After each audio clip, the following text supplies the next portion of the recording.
Welcome.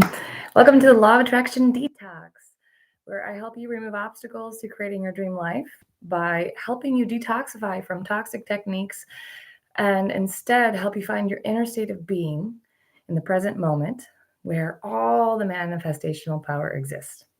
So here we are in my office. Welcome. For those of you who are new, I'm Kristen.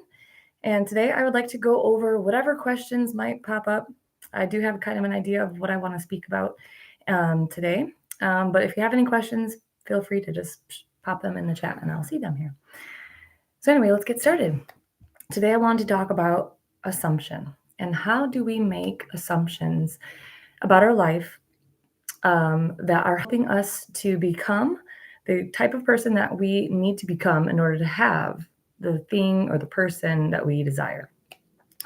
And basically, the law of assumption, it was coined by Neville Goddard.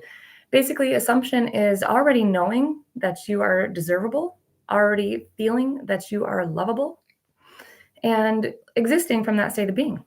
And it's really natural and effortless, actually. You're just kind of like floating along in the world, and you know that life is unfolding for you, and there's no stress and no worry. So then what happens to make us suddenly flip the script and go into trying to find techniques and doing these different tools or reading more books, getting more knowledge, trying to find the answer, when in actuality, we already have the answer right within us. There's already everything that you need to know to guide you to everything that you want, that your soul truly desires for you to experience by using your internal guidance system, which is right here. How do I get there? You're already there.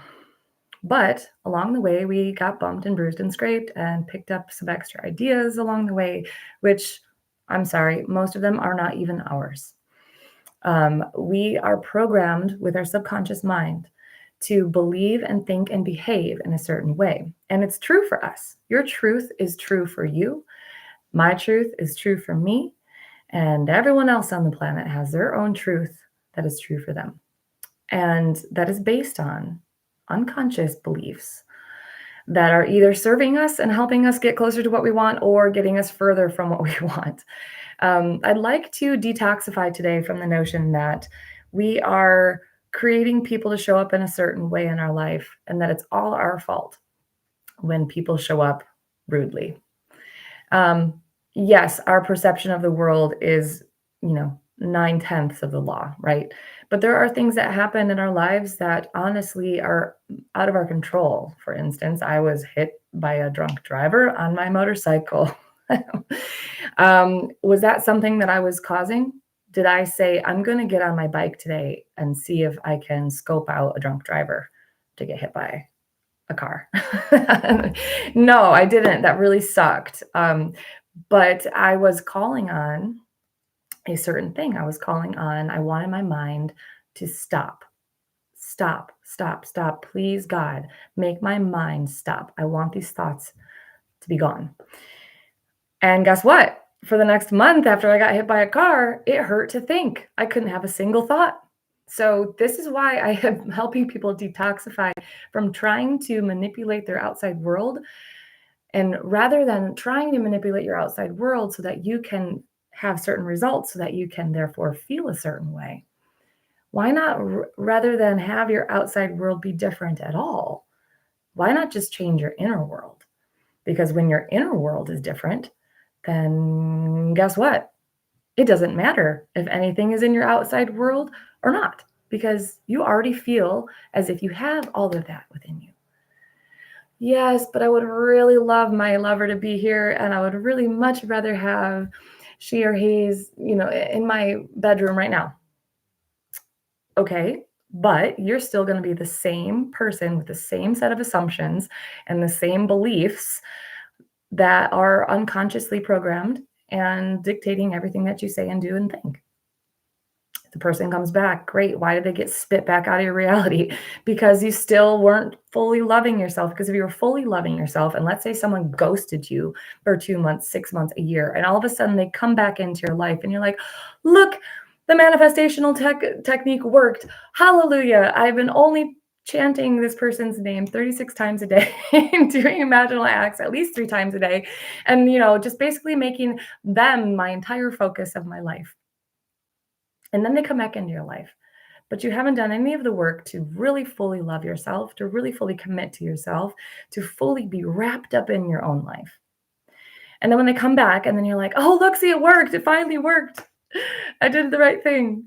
And then they're like, yeah, I just wanted to let you know I'm with someone else now. Why does that happen? Why has that happened? Do you instantly go into some sort of shame that I created this? I must have done it wrong. I must be missing out on something. How are the other people all manifesting what they want and I'm somehow not? Or did you look at it as a learning opportunity? What was this person showing you? What was this person mirroring to you about yourself? Because let me tell you, if someone ghosts me for a few months, whatever, however long, and they suddenly just come back in my life, suddenly they think that I'm worth it enough for them to give a call. Am I going to put them in the first place position of my life? No, I would maybe do that if I didn't have a healthy self-concept. If I didn't truly think, hey, I deserve way better treatment than this. And if I already have that healthy self-concept of I deserve the best and I'm pretty awesome and you should be grateful that I even give you time out of my extremely busy day because I have a limited time on this planet. And when you are aware of that and you know that you don't have an infinite time in this body and someone doesn't value that about you, then why on earth, if they are going to come back into your life suddenly because you think that you did the correct manifestational technique for them to come in, why on earth would they come in and then treat you with respect if you are putting them up on this pedestal and you're saying, oh, wow, here, come into my home, have everything that you want, take anything that you want, when they haven't been making you a priority at all. But suddenly, so really truly think about how are you behaving? If this person, let's say you were already in the love life of your dreams, would this person, would you be doing manifestational techniques? Would this person be calling you regularly? Would they be treating you like a priority? Would they be respecting you? Would they be emotionally protective of you? Would they be communicating with you regularly? Like really truly think about your values for a second. And then ask yourself, why am I having a hard time letting go of the past? Because if this person were in my life treating me the way that I want to be treated, then I wouldn't have to be trying to do manifestational techniques to get them into my life because they would already be treating me the way that I want to be treated. So here's your solution. Stop doing the techniques. Stop, drop, and breathe. And really, truly sink down into your body and ask yourself, what would I be doing if I were already in the dream life? Would I be trying to do techniques? Would I be trying to imagine stuff? I'm going to tell you no, because when you're in the present moment, there is nothing else. There is nothing else greater than right here and right now. There is no bliss or high or person or place or anything that will feel any better than this right now, because fully in a body, fully aware and present, fully in your heart, loving, with gratitude, with strength and courage to get up and face your fears today, with the knowing that you are being guided and directed by a soul that is a part of a greater consciousness and God, more expansive than we can even fathom. That alone is more than anything or any person or any place will ever bring you. Question here. Sun Horse Apothecary says, exactly, I'm always so quick to jump in and give away everything when what I need to do is make sure that they're going to treat me well before I get into the deeper relationship. Mission Nutrition, I love that. It says, tell them, Kristen. That's right. Yeah, my nickname used to be Kristen the Piston because I get all on fire about these topics because truly, you don't have an infinite amount of time in this body. And how many more minutes are you going to waste trying to think about how to get this other person to see you, to make you a priority, to love you, to show up properly? Here's your solution. Here's the only thing that you need to do. Remove yourself from remove yourself from someone else's reality. Remove yourself from that person energetically, I'm talking about, and maybe physically too. If they're not really showing you that you're a priority, why are you still making them this big priority? So remove yourself from the bank account, the constantly checking my bank account, constantly checking to see if this person texted. You know, if you are, don't judge yourself, whatever. Just love yourself. I love you. I love you that you're feeling stressed right now. I love you that you're needing to look outside yourself for love, because that part of yourself needs love too. And that's the basis of all of my work. That's the basis of everything that I'm doing with my clients is how much can you love yourself through every single scenario? Because when we don't love all of ourselves, we become this fragmented being where part of myself is over there, part of me is over here, and part of me is here feeling like crap because it is suffering when we do not fully love, accept, and embrace all parts of ourselves and our life exactly the way that it has shown up now. That is when you have 360 degrees of possibility, when you are fully accepting, loving, and embracing everything about yourself. And it's really hard to do. Super easy in theory, super easy in concept, but it's very, very hard to do when we've been sold lies that we are our mind, that we are our thoughts, that we are our world around us, when in actuality, we are the perceiver of everything. We are the perceiver of the thoughts. We're perceiver of the reality. And how do I find that? Meditation. I can remember when I first got started meditating 20 years ago or something. And I was like, how do I meditate? How do I become aware that I'm aware? And I'm sorry to say, but you kind of have to go through this whole journey to become aware that you already are aware. Kind of what I'm leading you down with these techniques that I think are just basic skills, basic life skills. Okay. You don't need to do any more techniques. You've already done all of it. It's not showing up. Now, the only work you need to do is to remove yourself from that situation, because if it doesn't feel good, why on earth would you spend your last day on earth not feeling good because someone isn't making you a priority and someone's not showing up? Why on earth would you be suffering because you don't have enough money in your account and you've been trying to make it different? You've been saying, $5,000 is in my account. 5,000 is my account tomorrow. He's texting me now. He's texting me now. She's committing to me. She's committing to me. And like, why would you want to spend the rest of your life doing that? It sounds horrible. And I've been there because I've tried these techniques and they do nothing but bring anxiety and sadness and more feelings of separation, more feelings of loss, more feelings of lack.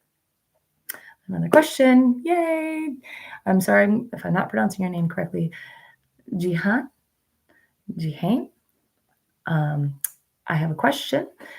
A girl I know hung herself and I have no idea why. Is it something in my system or belief that made that happen? Thank you for the question. I kind of went over that in the beginning already, and maybe you weren't there. You just jumped on now. I don't necessarily believe that everything that happens in our external reality is because of something that we thought, because I don't believe our thoughts create.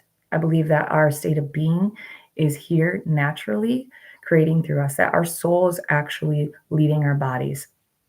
Do you have any control over whether or not someone else takes their life?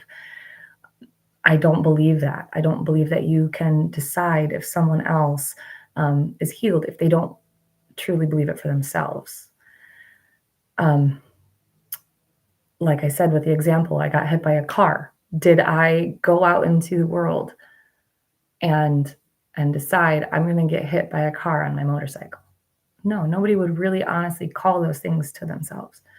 And my heart really feels for you in that. I'm really feeling that in my heavy in my chest right now, that comment. Because a lot of things like that are happening in the world. And if it were just so simple to just use some sort of easy technique to make the whole planet, be in peace, then it would be done. But there is a thing called free will, and each person is on their own journey.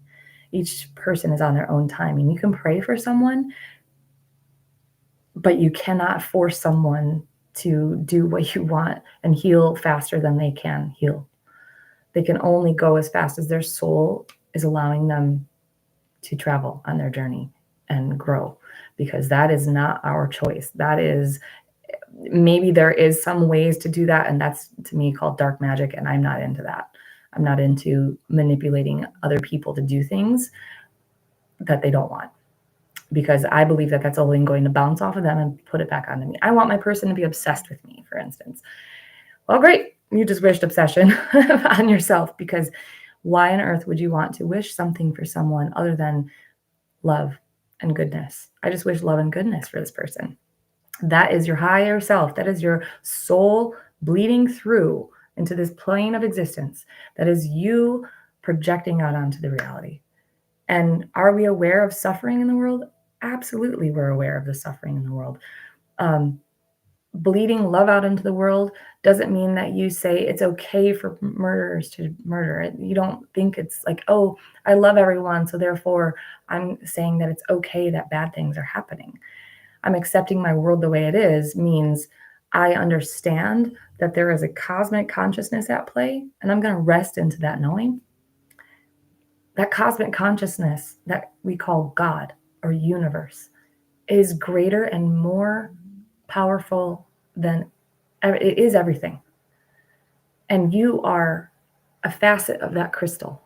If God was of crystal, and you are one facet shining light through it, uniquely too, right? You're a unique prism of light.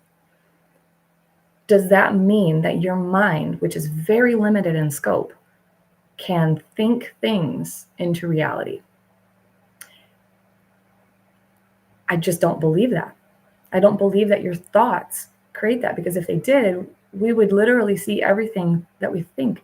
I see purple elephant and I want purple elephant, and then it doesn't happen, because purple elephant is not going to show up in my backyard just because I think it and thought it. I could have an imaginal act all day long imagining that a purple elephant is going to show up in my yard. You know what? Maybe someday in my life there will be a purple elephant and it'll be a big giant blow up thing, like I'm imagining. Am I going to sit around for the rest of my life wondering where is this purple elephant in my backyard? I'm going to do more techniques to get the purple elephant in my backyard. No, I'm going to sit here and I'm going to enjoy my life. I'm going to expand into love. I'm going to expand my conscious awareness to increase my capacity for love. I'm going to increase my capacity for love. Which brings me to another topic. A lot of people want a specific person to come into their life. And I want to know, do you really love this person? Do you really, really love that person? And most of you are probably saying, well, yeah, I want them. But I'm going to give you my definition of love. Love is an action. Love is something that doesn't need anything in return. Love is ever present. Love is, true love is unconditional. It is the basis of all life. It is the foundation of our existence, from our vertical column of light intersecting with the earthly plane. That is love. Love is our soul in the body. So how can you say that you really truly love someone if you are wishing that they do something other than what they already feel compelled to do? If you really truly love someone and they feel compelled to be with someone else, then yes, it might hurt. It probably hurts. Yes, it would hurt. But if you really love them, then you want them to be happy.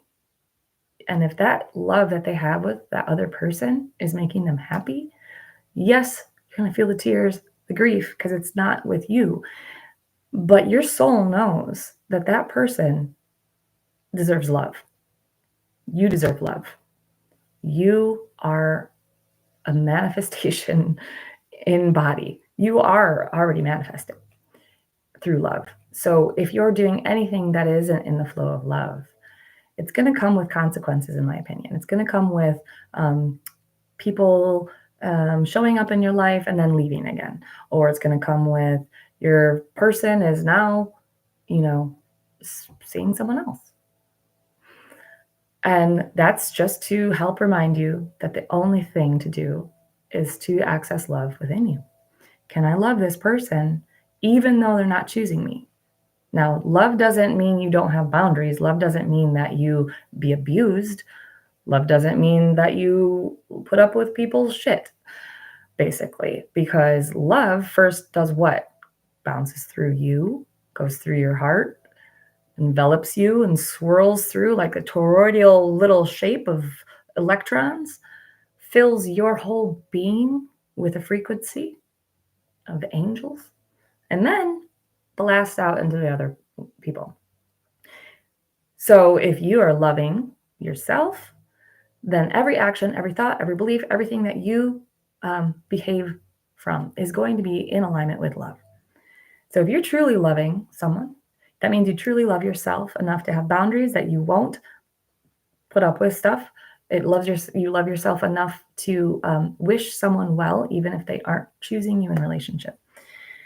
And it's not easy to do because your mind is saying, well, yeah, I love them, but I really want them to be here. Well, you love them and you respect their choices.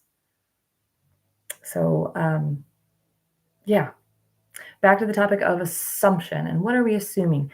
So if you're loving yourself, then you are assuming about yourself that you are deserving of a high quality relationship. You're deserving of a high quality person. You are deserving of a healthy lifestyle. You are deserving of the job and career that brings more life and more passion and more abundance. That's just to name a few things. Your assumption about yourself comes from all of those feelings of I deserve that. I'm worthy of that. And I know that I can have that. I know that I can have more love in my life. And I know that I can have that specific person. But then here's the caveat. If you know that you could have a specific person, but their value system is way beneath yours, then you must love yourself more than you care about having that person. Their value system is down here. Maybe this person cheated on you. Then your values are way up here. Yes, perhaps you can forgive. But if this person operates there, that's their predominant way of operating, then why would you want to drop your value system down, in essence, loving yourself less in order to be with this person? I'm just saying, your assumption about yourself, your assumption about the world around you is what is showing up in your life. I'm assuming that life is really amazing. I'm assuming that I'm loved, and I'm assuming that people show up for me, and they do, because I know that I'm lovable. Like the only assumption you need to have is that you are deserving, worthy of love. That's it. You're deserving and worthy of abundance, period. So I oftentimes see my clients, they're assuming that the person that they care about or the person that they would like to be with, that they don't like them or love them, that they've chosen someone else. And here's the thing. Like, I'm not going to stick around and wait for someone who's chosen someone else. I'm not the competing person. I've never been competitive in that way. I'm not going to try to prove to you that I'm amazing. So for me, I kind of don't understand this idea of sticking around and doing these things to try to get someone. So if you have an assumption, however, that this person doesn't love you, or that you're maybe not as good as someone else that they would choose, or maybe they could choose someone better, or that person might be more fitting for them, then all of your behaviors are going to come from that place of insecurity.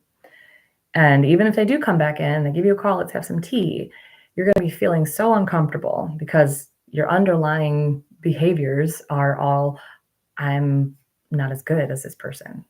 I'm not as worthy as that other person that they're talking to, because if I was, then they would have chosen me. And so it's this like self-fulfilling feedback loop of this person is showing up like this because you're seeing it that way. Here's an alternative. An alternative would be that person must have to do a lot more work in order to be up in my caliber. And so they're dating someone that's more of their caliber. And that isn't like to be rude or judgmental, but it's like, this must be their value system. And this is the only only way that they can show up is in this way. And I need this person to show up in this way. And so therefore, I'm just going to let that person do whatever they're doing because I care about myself and I'm going to keep on making myself a priority. That is an assumption that you are already worthy and deserving, and that this person just doesn't see it yet. They don't see you yet because they have their own work to do. Or maybe this person didn't get back to you because they're actually feeling really overwhelmed and stressed because you're so freaking amazing that they aren't really sure that they're going to be able to live up to standards high enough to be with you. So these are just some alternative perspectives when you think about your assumption and what you're assuming about other people. Most of the time, our mind cannot even fathom what's going on with other people. Like really, truly, like look at someone's facial expression and just be like, I think you're happy. And they're actually like, yeah, no, actually, I'm feeling like I'm dying inside. You have no clue what's going on with someone else. Looks like we have competing for intimacy is an incredibly dark place to find oneself in. Yes. And I believe it's because you are losing yourself. When you're competing, that means you are feeling rejected, you're feeling lost, you're feeling not chosen. And whenever you're feeling something like rejection, loss, not chosen, it's because you are rejecting yourself, you're losing yourself, you're abandoning yourself. When is the last time you have rejected yourself? That's what I ask my clients. I feel rejected. When's the last time you've been rejected? How have you been rejecting yourself? Oh, and then the tears usually come. Wow, I didn't even think about that. I've been rejecting myself. Yeah, I've been shaming myself for not doing it right. Or when have you been abandoning yourself? You abandon yourself every time you do a technique to try to get that person in your life. Every time you abandon yourself. Because really the time you should be spending with yourself is sending love into yourself and doing imaginal acts that are all about you feeling incredible right now, doing your work right here. Lux Gothic, you're late. You're not late. You're right on time. That's one of my things I always say. I'm never late. I'm always right on time because you never know. Maybe you took a left turn and now you're 5-10 minutes late, but maybe you accidentally took a left turn when you meant to take a right because you avoided an accident that would have been fatal. I don't know. Like you never know. Life is lived. This is what I'm trying to say. When you're trying to force life into a box and you're doing these imaginations and I need it to show up this way, because if life doesn't show it this way, then it's not proving to me that it works. If it's not proving to me that it works, then I'm not going to trust God, our creator, and its infinite wisdom and ability to bring to me exactly more of what I need to find more love within myself. That thing you're experiencing is excruciating. That isn't showing up the way that you want. Because it is your soul guiding you to situations so that you can discover more and more of yourself. Period. You are being given a gift, even if it's a painful one, to recognize when did you lose yourself? When have you not been loving yourself? Not instead looking at the situation and trying to figure out how to blame yourself for not doing the techniques right or having some sort of unconscious belief system that you must have created this thing improperly and it's again fragmenting you further off, separating you further from the wholeness that you're desiring to experience. Each opportunity that we're given with these painful experiences is to help us grab those fragmented pieces of ourselves and put them back together so that we can experience wholeness again, which surprisingly feels like the greatest bliss of love that one could ever experience. And in that wholeness, you're now an empty vessel, completely ready to receive life's gifts, completely ready to receive anything with an outlook of gratitude, with an outlook of humility and grace, that there is a power greater than you. There's a wisdom greater than what your mind can fathom. And those moments are called grace because it's something that you can't even explain. At one time I looked up the definition of grace and it was like, yeah, you can't even explain what the feeling of grace is. And that's what these moments are here for you to have. The experience of finding yourself again. You found yourself again.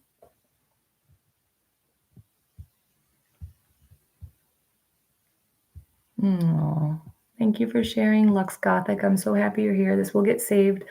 Um, I'm pretty sure I know how to do it. I call myself a tech dinosaur over here, but I figured it out thus far.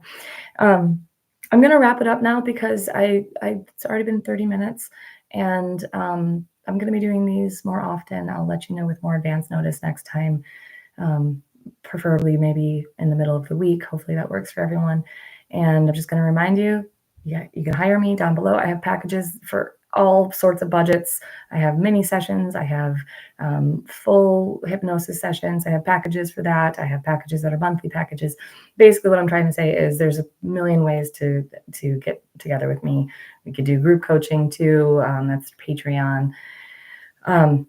Because this is a process of you're shifting your mind back out of this idea of how can I control my life to get what I want? How can I control my life to feel better?